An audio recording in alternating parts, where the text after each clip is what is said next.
So my name is Shane. I'm one of your PGY5 EMIMs. And today we're going to be talking about altitude medicine for our wilderness medicine lecture series. We'll be talking about kind of the two big brain disorders, which is the acute mountain sickness and the high altitude cerebral edema that I'll oftentimes be referring to as AMS or HACE. And these are the two disorders that you'll kind of be tasked with telling the difference between the two. Preventing it, diagnosing it, and treating it are important because if you're climbing, this may mean ending somebody's trip early that they spend thousands of dollars on, or it may mean letting somebody kind of rest, stop their ascent, and kind of watch and see how they do. And most importantly, knowing the difference between the two will help you on your in-service exam. Now, I wanted to thank Dr. Tan for deciding to have an impromptu lecture like 2 or 3 weeks ago on the same exact topic. Even though I finished my PowerPoint way earlier than he did. I don't think Poll Everywhere is working right now, so we'll just power through. So this is a lecture overview. So we'll talk a little bit about what we think is the pathophysiology for the disorders. We'll talk about how to prevent it, how to diagnose it, and how to treat it. So what is high altitude? So classically, it's when you have an unacclimatized traveler, they go to a height higher than 2,500 meters. And to be culturally sensitive, we're going to use Ritish's units of measurement because he's Canadian. And so I won't be using feet. It'll exclusively be the metric system. And so you'll experience these diseases above 2,500 meters above sea level, sort of, because there's no absolutes in medicine. There have been some reports of this happening even as low as 2,000 meters, to include HAPE, or high altitude pulmonary edema. So there's some theories. We don't really know why this happens, but it probably has to do with as we increase in altitude, the partial pressure of oxygen will decrease as we go higher. It doesn't necessarily mean that you're breathing, the air quality has less percentage of oxygen. What happens is the partial pressure goes down, so all of those molecules aren't quite as densely packed. So per breath, you're just getting less oxygen just because they're a little bit more spaced out. With the net effect of all of that just being decreased oxygen and hypoxia. This kind of leads to a cascade of effects. So the hypoxia will lead to tachypnea, which will then lead to hypocarbia. And so the hypoxia leads to arterial vasodilation. So you'll have more blood going to your brain. The hypocarbia will lead to venous vasoconstriction or venous congestion. So it'll be harder for the blood to get out of your brain. And if you put these two together, you'll have increased blood flow going to the brain, decreased blood flow from the brain. And then that causes increased intracranial pressure, the release of inflammatory mediators and cytokines that leads to damage of the blood vessel wall, and ultimately cerebral edema. And this is going to be another Poll Everywhere on how to prevent AMS and HACE, but we'll blow through that. So how do we prevent it? So there's two things that you can do. It's either the medications that you take or the things that you do or your activities that will help prevent these disorders. And so this is the slow mountain turtle, just to reinforce the fact that you should be gradually ascending and not doing it quickly. And so controlling the rate of your ascent has been shown to be important and effective in preventing these disorders. But what seems to be more important is actually the altitude that you're sleeping at. And so you can climb high, but as long as you sleep low, that seems to be helpful in preventing it. It's also recommended that you build in a rest day every 3 to 4 days. It doesn't seem like the rest day actually is an evidence-based recommendation. However, it seems to be beneficial just because it forces you to slow your ascent by stopping on the 3rd or 4th day. They've also found that if you take a 2-day stay at 3,000 meters, that's been shown to be effective at preventing acute mountain sickness when you're trying to climb to heights greater than 4,300 meters. Another strategy is to spend about a week at what's considered a moderate altitude, so anywhere from 2,200 to 3,000 meters before ascending higher. And then this is actually why like a lot of resorts are located at 2,500 to 3,000 meters. So this is something that you can do for yourself, or it's called pre-acclimatization. So what this refers to is intentionally exposing yourself to hypobaric or normobaric hypoxia, either in the days or the weeks leading up to your high altitude exposure. There's mixed evidence as to whether or not it's beneficial. Some of the evidence says that it is beneficial. Some evidence says that it's not effective at all. There's a lot of heterogeneity in the studies, and so there really aren't any standards on how to implement it. To date, they've found that if you do this for 8 hours a day, every day for like 7 days, it's been shown to maybe lead towards a decreased risk of acute mountain sickness, or at least more so than if you expose yourself to the other thing that they looked at was exposing yourself 15 to 60 minutes, sometimes like a few times a week. And so the Wilderness Medical Society has suggested this as a recommendation to help you pre-acclimatize, but they refuse to kind of endorse any set protocol just because of all the heterogeneity.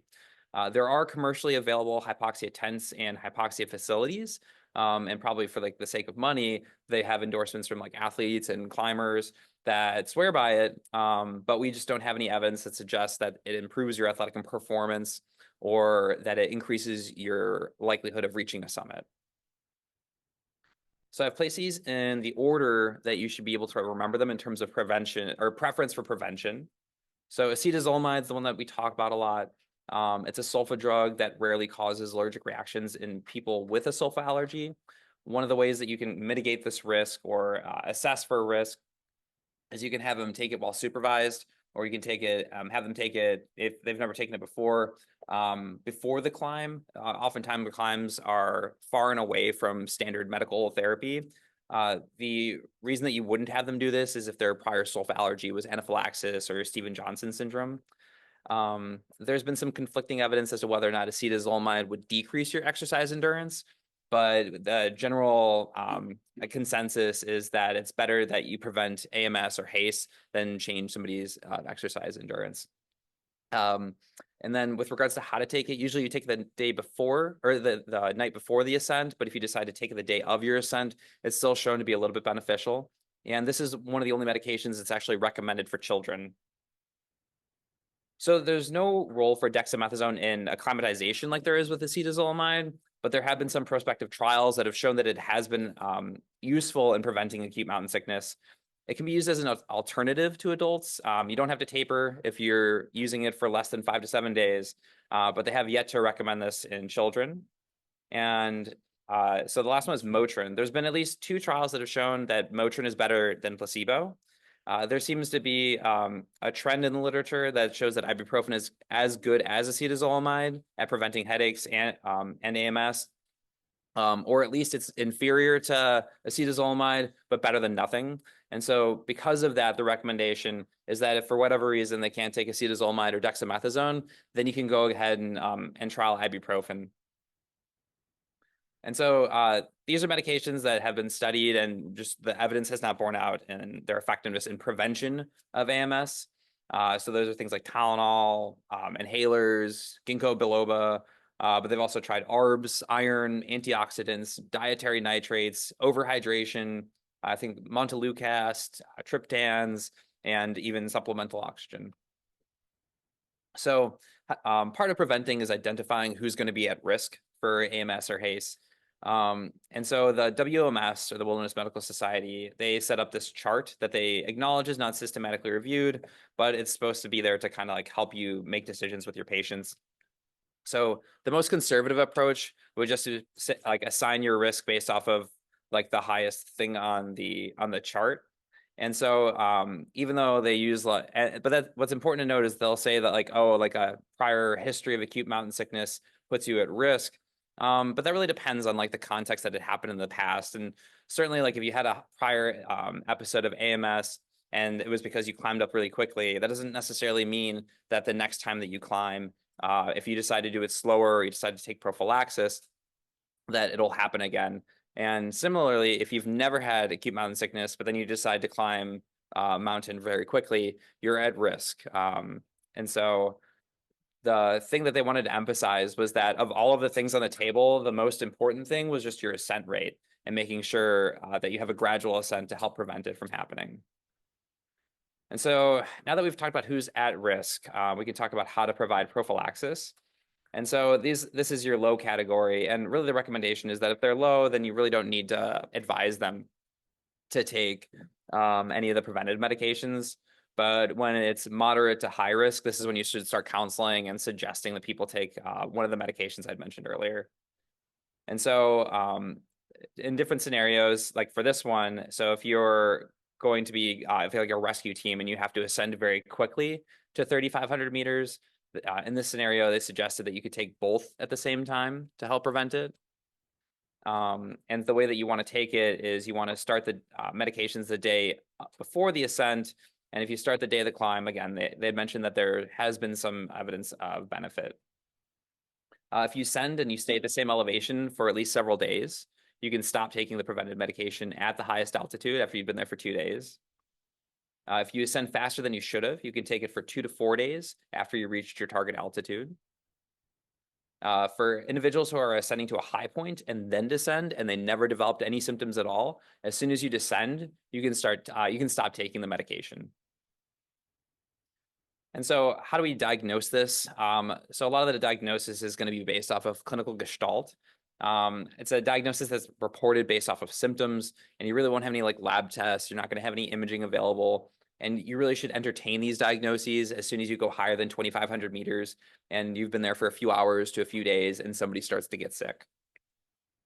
And so the Lake Louise Acute Mountain Sickness Score is one of the well-known scoring systems for AMS, but it was initially used in research. And so a lot of it was retrospectively that they were looking at these to help identify somebody with AMS. But the textbook AMS patient usually is going to experience some sort of headache, anorexia, nausea, fatigue, and lightheadedness. So generally just feeling bad.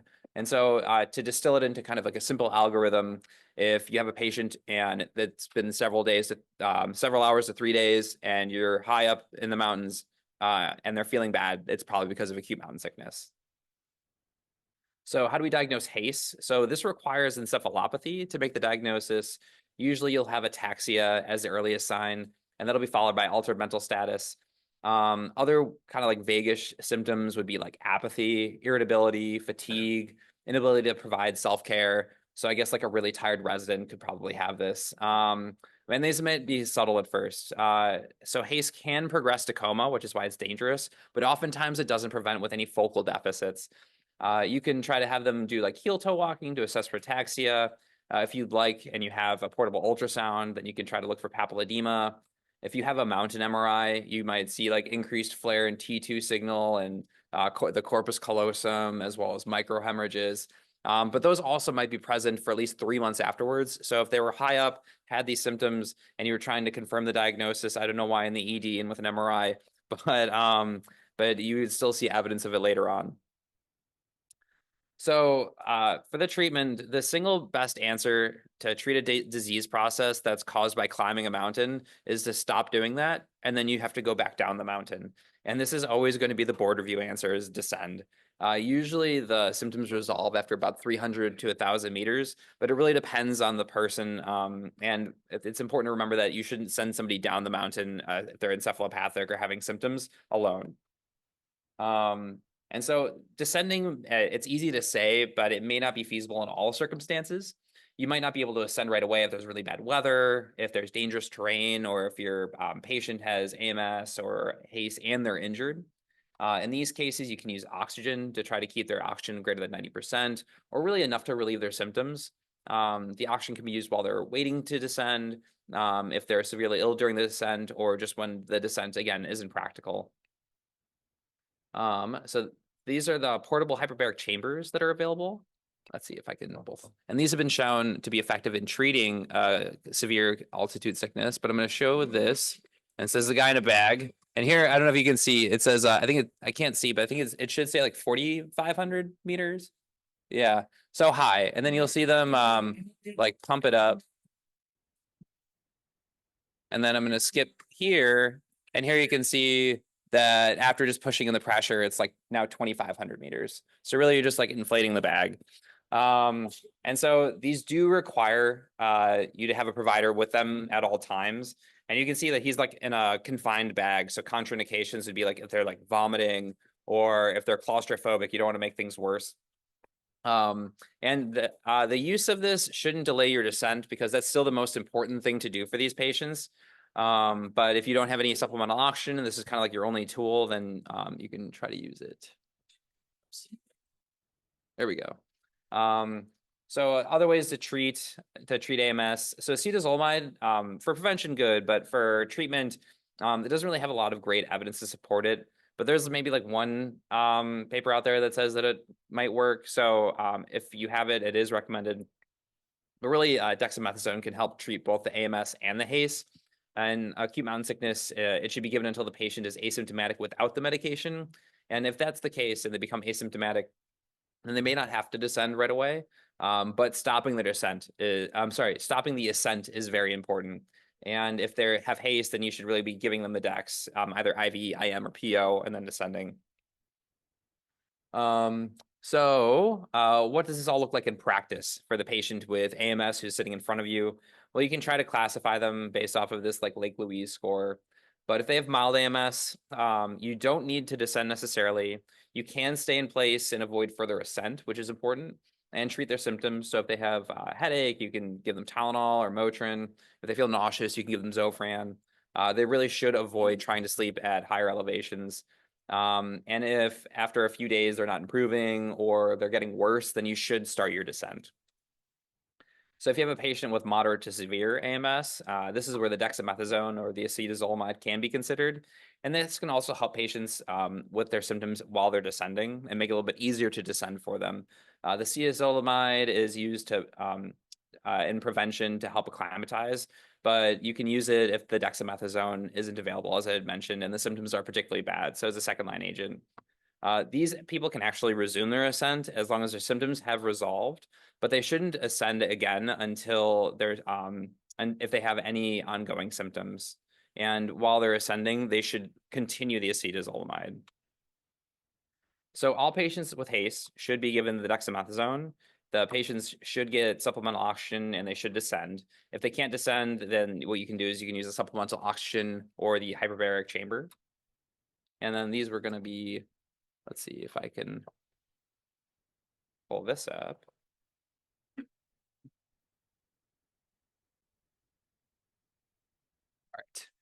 All right. Let's see if I can. All right. This worked better when it was embedded. Let's see. Okay, I'm just going to try it on the other screen. Oh, no. No.